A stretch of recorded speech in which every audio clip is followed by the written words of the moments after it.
अनिल अपनी पत्नी श्वेता और अपने दोस्त निखिल और स्नेहा के साथ होली का त्योहार मनाने कहीं जा रहा था। और कितनी दूर है अभी ये हवेली? बस कुछ देर और सब्र करो, हम पहुंचने ही वाले हैं। वैसे अनिल, तुम्हें ये हवेली इतने कम दाम में कैसे मिल गई? बस किस्मत समझो, मैंने सेल पर ये प्लॉट देखा और खरीद लिया। लगता है हम पहुंच गए। चारों अपनी मंजिल पर पहुंचते हैं और हवेली की सुंदरता देखकर चकित हो जाते हैं। इतने में वहां की सुंदर केयरटेकर शालिनी आ जाती है। आप सभी का इस हवेली में स्वागत है।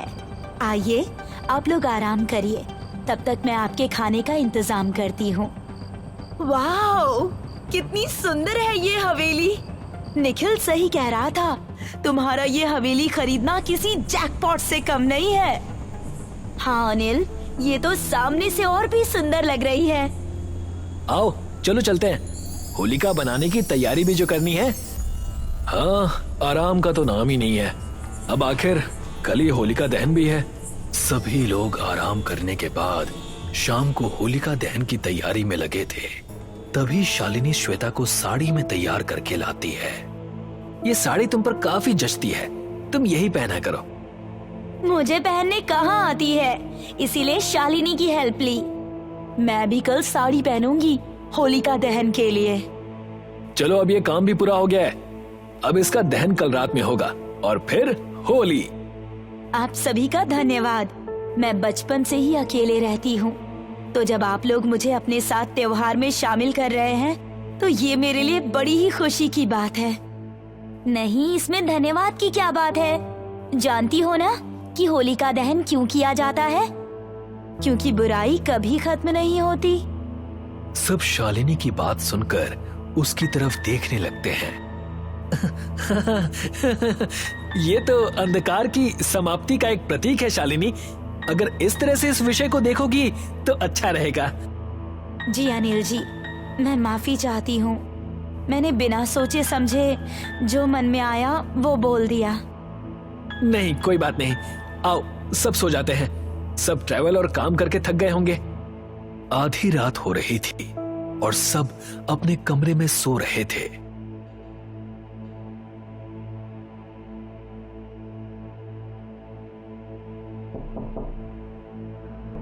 निखिल दरवाजे पर हुई दस्तक सुनकर उठ जाता है। कौन है भाई इतनी रात को? श्वेता, तुम? क्या बात है, इस समय कैसे आना हुआ? कुछ नहीं, नीचे तुम्हारा सब इंतजार कर रहे हैं। आओ, अब चलो मेरे साथ। अच्छा, कोई बात है क्या? नहीं, कोई बात नहीं है, बस ऐसे ही। निखिल श्वेता के पीछे पीछे जाता है और दोनों ही हवेली के पास वाले एक पेड़ के नीचे पहुंचते हैं। कहाँ हैं बाकी सब? सब अपने कमरे में सो रहे हैं। क्या? तो तुम मुझे यहाँ झूठ बोलकर क्यों ले आई? अगर कोई काम नहीं है तो मैं तो यहाँ से चला। निखिल की मौत हो जाती है। अगली सुबह निखिल के अलावा सब नीचे आते हैं। लगता है अब भी नींद पूरी नहीं हुई। ये निखिल अब तक सो रहा है क्या? कल बहुत काम किया है, सोने दो उसे। श्वेता, तुम्हें तो डार्क सर्कल्स आ गए हैं। कल नींद नहीं आई क्या? नहीं, शायद ज्यादा सोने की वजह से आ गए होंगे। काफी समय बीत गया और रात हो जाने पर भी निखिल वापस नहीं आया था। सबको थोड़ी घबराहट होने लगी और उन्होंने निखिल का कमरा चेक किया, पर उन्हें वहां निखिल नहीं मिला। ये बिना बताए कहाँ चला गया? तुम में से किसी को इसने कुछ बताया था क्या? अगर हम में से किसी को कहा होता तो हम अब तक बता चुके होते। चिंता मत करो, शायद किसी काम से अचानक जाना पड़ा हो उसे। पर एक बार बता तो सकता ही है ना? तभी श्वेता अपना फोन चेक करती है और अनिल को एक मैसेज दिखाकर कहती है, ओह सॉरी, मैंने अभी चेक किया और निखिल का मैसेज आया था। तुम भी श्वेता, बिना बात के डरा दिया हमें। अब रात हो गई है, होलिका दहन का मुहूर्त आ गया है। हाँ चलो चलते हैं, वरना बहुत देर हो जाएगी। आओ चलो तब। सभी होलिका दहन के लिए बाहर जाते हैं और अनिल उस पर आग लगाता है। काश यहाँ निखिल भी साथ होता तो और अच्छा लगता। जाने भी दो, अब कोई जरूरी काम होगा उसे, तभी इस तरह बिना बताए गया है। पर हम जो परेशान हुए उसका क्या? आने दो उसे, उसकी बराबर खबर ली जाएगी। अब सब चाहे तो चलकर सोया जाए। होलिका जलने में काफी समय लगेगा। कल सुबह होली भी तो है। आप सभी को होली की हार्दिक शुभकामनाएं। हाँ शालिनी, हैप्पी होली हम सब की तरफ से। होलिका की ज्वाला तेजी से जल रही थी और रागिनी गहरी छा गई थी। इसके बाद अनिल और श्वेता अपने कमरे में सोए थे। तभी श्वेता उठ जाती है और बिना आवाज किए स्नेहा के कमरे की ओर चली जाती है। क्या बात है श्वेता, इतनी रात गए तुम यहाँ कैसे? जल्दी से मेरे साथ आओ। निखिल, उसे कुछ हो गया है। क्या क्या हुआ है निखिल को? मेरे साथ आओ, वो पेड़ के पास। निखिल, निखिल। क्या निखिल? निखिल क्या हुआ उसे? तुम बस मेरे साथ आओ, अनिल भी वहाँ है। ठीक है चलो। स्नेहा श्वेता के पीछे पीछे जाती है। अनिल की नींद खुलती है तो वो देखता है कि श्वेता वहां पर नहीं है। वो बाहर आकर देखता है तो स्नेहा और श्वेता कहीं जल्दी में जा रहे थे। अनिल उनका पीछा करता है और दूर खड़े होकर देखता है कि वो लोग एक पेड़ के पास खड़े हैं। कहाँ है सब? कहाँ है निखिल? यही तो है निखिल। मतलब? वो देखो।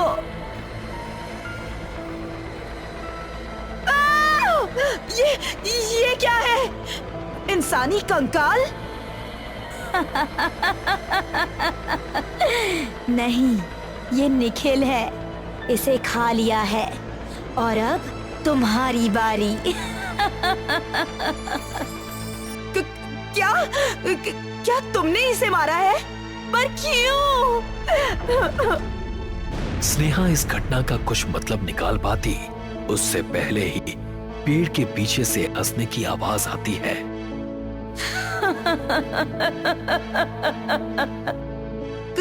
कौन है? कौन है वहाँ? मैं हूँ स्नेहा जी। शालिनी, शालिनी तुम ही समझाओ इस श्वेता को। ये कह रही है कि ये कंकाल निखिल का है। श्वेता सिर्फ सच कहती है और सच के अलावा कुछ नहीं कहती। ये मेरी कठपुतली जो है। तुम कौन हो? मैं तुम्हारी मौत हूँ और तुम मेरा भोजन। शालिनी का सुंदर रूप एक राक्षसी के रूप में बदल जाता है और वो स्नेहा का गला दबाकर उस मार डालती है।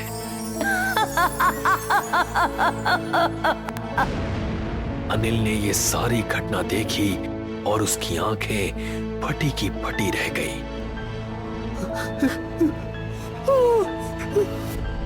अनिल की दबी आवाज सुनकर शालिनी और श्वेता का ध्यान अनिल पर जाता है। अनिल, तुम हो? अनिल को बाहर आने क्यों नहीं कहती श्वेता? मैं बाहर आ रहा हूँ, उसे कुछ मत करना। नहीं अनिल जी, ये तो मेरी प्यारी गुड़िया है जो मुझे मेरा भोजन ला कर दे रही है। आखिर मैं इसे कैसे मार सकती हूँ? श्वेता, तुम ठीक तो हो ना? हाँ, मैं ठीक हूँ। जब से मुझे शालिनी मिली है। शालिनी, तुमने क्या किया है श्वेता के साथ? क्या जरूरत थी तुम्हें ऐसा करने की? तुम चाहती तो हम सबको आसानी से मार सकती थी। तो इस तरह हमें तड़पा कर तुम्हें क्या मिला राक्षसी? क्या मिला? खुशी, मन की भूख शांत होने की अनुभूति। ये सुख मिला है मुझे तुम्हें तड़पाने से।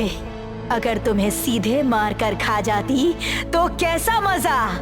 वो चेहरा, जब तुम्हारे दोस्त मरे और श्वेता को मन ही मन कोसा उन्हें धोखा देने के लिए, उस भावना को देखने का सुख मिला मुझे। श्वेता तो पूरे समय मेरे साथ ही थी, तो तुमने इसे अपने वश में कब किया? साड़ी जो पहननी थी इसे, कह रही थी कि अनिल के लिए सुंदर दिखना चाहती है ना श्वेता? हाँ अनिल, अब मैं सुंदर लग रही हूँ ना? श्वेता भागो, वो हम दोनों को मार डालेगी। अनिल श्वेता का हाथ पकड़ के भागने की कोशिश करता है। उस राक्षसी के लिए ये सब एक खेल था। अनिल की भागने की कोशिश उस राक्षसी की नजर में अर्थहीन थी। वो बस हंसते हुए उन्हें भागता देख रही थी। तड़पो और तड़पो, जब कोई मार्ग नहीं मिलेगा और लाचारी तुम पर छा जाएगी तब मारूंगी तुम्हें। अनिल श्वेता के साथ भागते हुए हवेली के पास पहुंचता है, जहां होलिका की आग तीव्र हो गई थी। अनिल की आंखों में आंसू थे और श्वेता मुस्कुरा रही थी।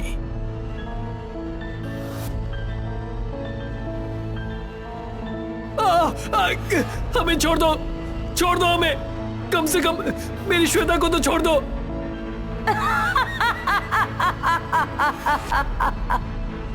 अनिल शालिनी से जान की भीख मांगता है, पर वो उसकी एक नहीं सुनती और उस पर पैरों से वार करने लगती है। तुझे यूं ही नहीं मारूंगी, तेरी पत्नी भी तुझे देखेगी इस तरह मरते हुए।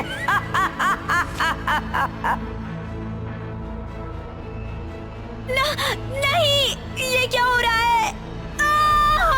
राक्षसी, राक्षसी! श्वेता कुछ समझ नहीं पा रही थी और अनिल को इस हालत में देखकर बहुत डर गई। अनिल अपना होश खो रहा था। श्वेता देखती है कि होलिका से उड़ रही चिंगारियां राक्षसी के बदन पर गिर रही हैं और उसे छोटे छोटे घाव दे रही हैं।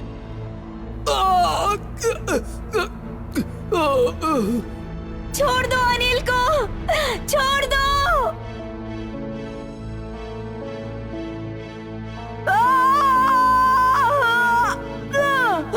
तेरी इतनी हिम्मत!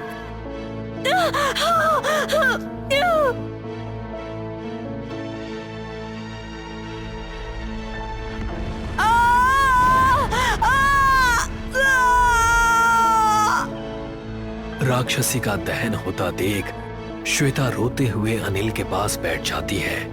रात बीत गई और सूरज की किरण रात के उस अंधकार को हटाने लगी थी। तभी अनिल होश में आता है। श्वेता, श्वेता, तुम ठीक तो हो ना? वो राक्षसी कहाँ है? मैं ठीक हूँ। वो जो दूसरी चिता चल रही है वो उस राक्षसी की है। पर अनिल, तुम्हें तो बहुत गहरी चोटें आई हैं। मुझे कुछ नहीं होगा, ये चोट तो भर जाएंगे, पर मेरे दो दोस्तों का जीवन वो कभी लौट कर नहीं आएगा। इस धरती पर दो तरह के अंधकार हैं, एक अदृश्य और एक जो आंखों को विद्यमान होता है। जो अंधकार अदृश्य है वो लोगों की मानसिक परिस्थितियों से बनता है। कुछ उनकी खुद की बनाई तो कुछ समाज की बनाई। इस अंधकार से आजीवन इंसान खुद लड़ता है और दूसरा अंधकार ऐसा है कि नाजुक जीवन वाले इंसान जिनका जीवन कभी भी क्षीण हो सकता है, उनके लिए इस अंधकार से जूझना संभव नहीं। ऐसे समय पे इंसान अपनी दुर्बलता स्वीकारता है और अहंकार को त्याग कर अपने से बड़ी शक्तियों से मदद की गुहार लगाता है और त्यागे अहंकार के बदले उन्हें उस अंधकार से मुक्ति मिलती है। कॉलेज की कैंटीन में सभी दोस्त बैठे थे। इस बार होली पर मैं अपने गांव जाऊंगा। अरे यार, तो हमारे साथ कौन होली मनाएगा? मैं भी गांव जाने वाली हूँ, सचिन के साथ। तुम दोनों चले जाओगे तो हम तीन लोग क्या खाक होली मनाएंगे? मेरे पास एक रास्ता है। और वो क्या?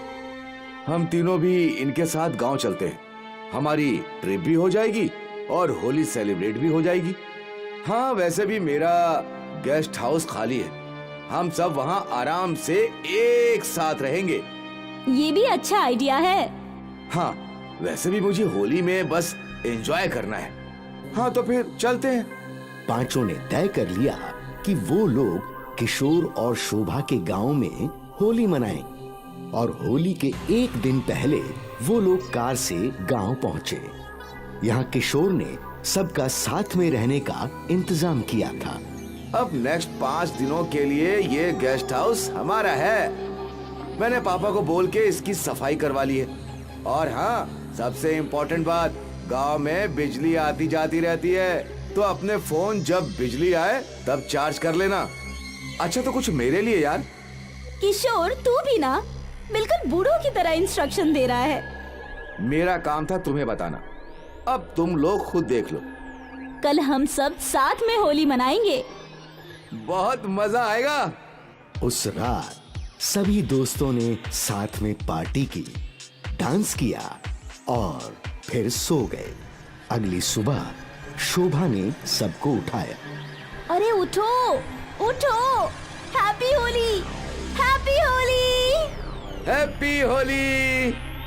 सभी ने एक दूसरे को कलर लगाया और फिर से म्यूजिक की धुन पर नाचने लगे। कुछ देर बाद शोभा ने म्यूजिक बंद कर दिया। अब सब चलो मेरे घर, वहाँ नाश्ता वाश्ता खाएंगे। हाँ, और अंकल आंटी को भी रंग लगाएंगे। पांचों दोस्त शोभा के घर गए। वहाँ शोभा के माता पिता के साथ सबने होली मनाई। फिर शोभा की माँ ने सबके लिए नाश्ते का इंतजाम किया। भूखे दोस्त नाश्ते पे टूट पड़े। वो लोग खा रहे थे, तभी मनोज का ध्यान एक आदमी पर गया। वो आदमी नशे में नाच रहा था।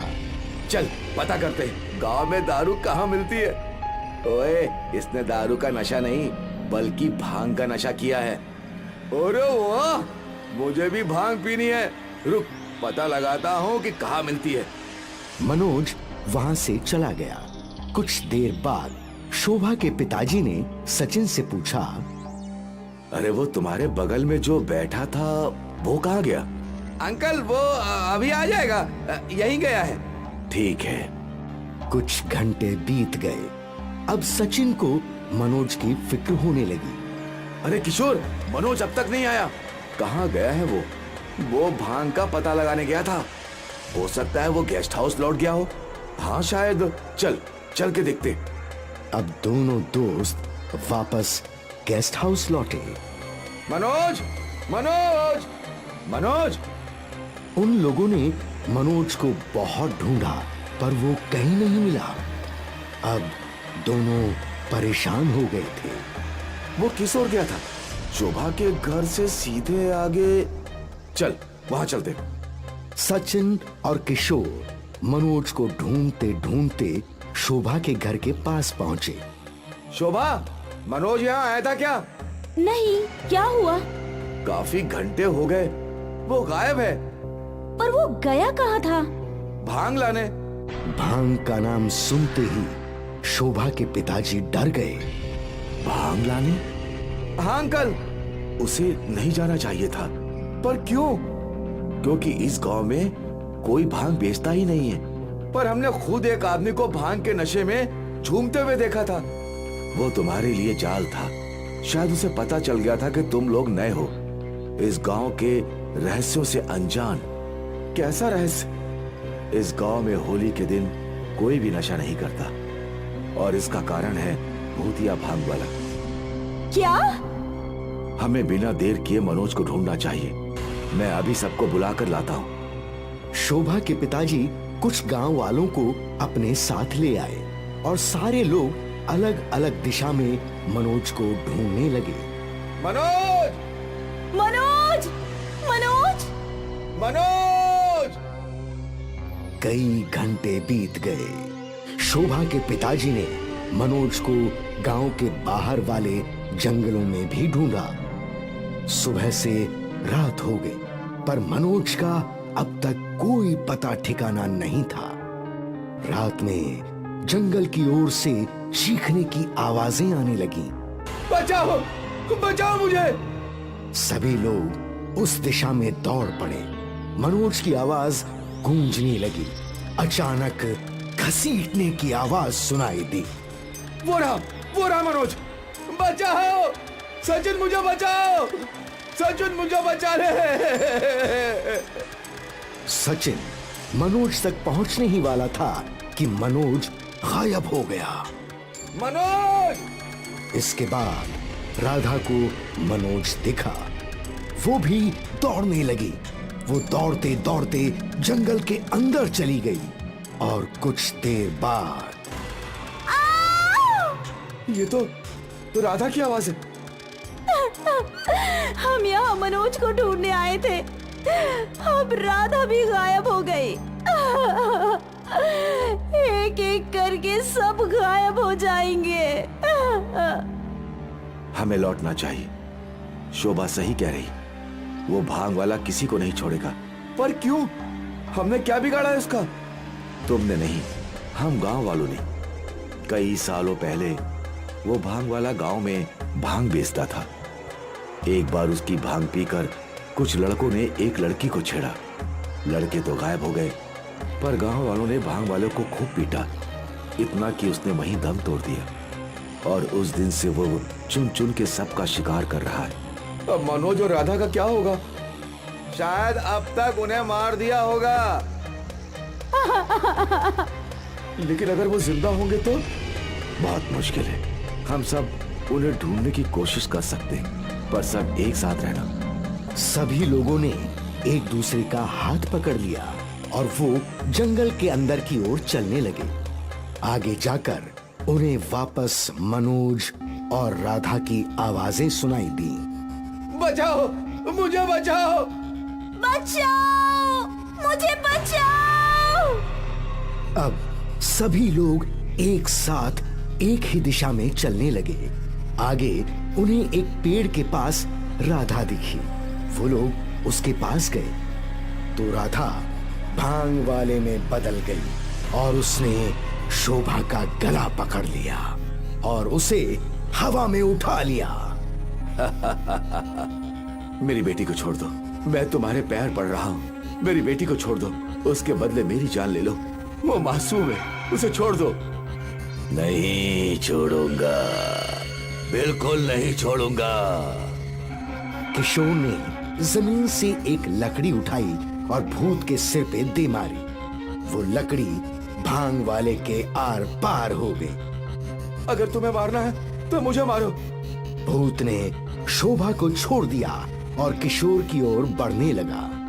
किशोर पूरी तेजी से दौड़ने लगा। तुम लोग मनोज और राधा को ढूंढो। एक और भूतिया भांग वाला किशोर के पीछे भाग रहा था और वहां दूसरी ओर बाकी सभी लोग राधा और मनोज को ढूंढ रहे थे। भूतिया भांग वाला किशोर के सामने खड़ा हो गया। किशोर ने अपने भागने की दिशा बदली। वो जिस ओर भागता वो भूत वहां आ जाता। यहाँ गांव वालों को बेहोश राधा और मनोज मिल गए। वो लोग उन्हें जंगल से बाहर ले आए। किशोर ने गांव के मंदिर की घटना सुनी और वो भी गांव की ओर भागने लगा। भूत भी उसका पीछा करते करते गांव के अंदर आ गया। किशोर सीधा मंदिर के अंदर घुस गया। अब हिम्मत है तो अंदर आ। मैं अंदर नहीं आ सकता, पर तू तो बाहर आएगा ना। किशोर अंदर मंदिर के पुजारी के पास गया। वहां पुजारी ने किशोर को दिव्य खंजर दिया। इस दिव्य खंजर से वो भूत मर जाएगा। किशोर उस दिव्य खंजर को लेकर बाहर आया और वो भूत उसके सामने खड़ा हो गया। आखिर तो मरने के लिए आ ही गया। किशोर ने बिना देरी किए वो दिव्य खंजर भूत के पेट में घोंप दिया। भूतिया भांग वाले का अंत हुआ। सारे दोस्त बच गए और गांव को भूतिया भांग वाले से आजादी मिली।